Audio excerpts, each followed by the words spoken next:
What's up, guys? It's the Primo Waste Man here, and Liverpool have lost the Community Shield.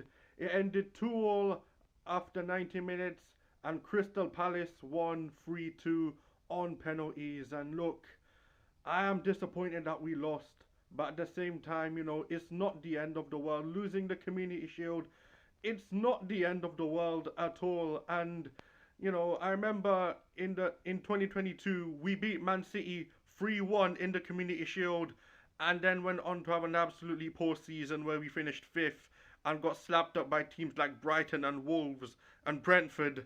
So look, we've lost the Community Shield today, unfortunately.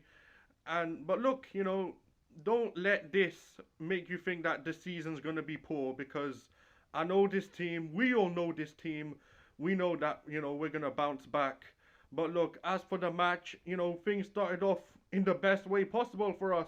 Ekitike scoring 4 minutes in. I'm thinking, yes, we're gonna win 3-0, 4-0. This is gonna be easy for us. But I should have known. It is Crystal Palace, the team that won the FA Cup, and they got a penalty, upstepped. I forgot the guy's name.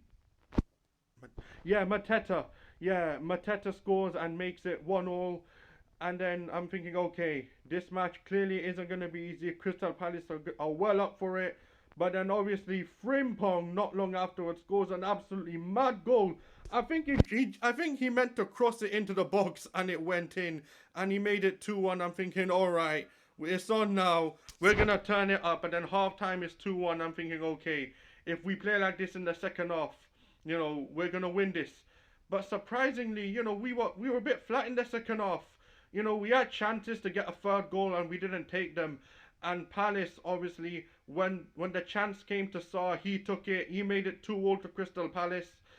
And I'm thinking, okay, maybe this is going to go to penalties. Or maybe we can find a late winner. And we nearly did, Salah had a chance, Wirtz or Ritz or whatever his name is. He had a chance as well. He had a couple of chances, but nothing went in the back of the net for us. And then when it came to penalties, I'm not going to lie, we were poor. We were absolutely shocking at the penalties. I mean, first of all, big up Dean Henderson. He was absolutely key in helping Crystal Palace win, especially with the information he had on his water bottle. But look, man, we were poor. Salah especially, he put his over the bar. And speaking of Salah, look, I've never said anything bad about Salah, ever. But I'm going to be honest, he was quiet today. He had a bad day today. And look, in the end, Crystal Palace scored the penalty to make it 3-2. They get the win. They get the Community Shield. And look, like I said, even though today's result is disappointing, it's not the end of the world. And I don't want anyone to, think that just because we lost today, that the season's going to be poor. I know for a fact this team, we're going to bounce back against Bournemouth next week Friday, and it's going to be business as usual for us. But look, we take the L today. Hopefully we get the win next week. And look, that's it. That's all I have for today. If you enjoyed the video, make sure you like, comment, share, subscribe, and enable those notifications. Goodbye.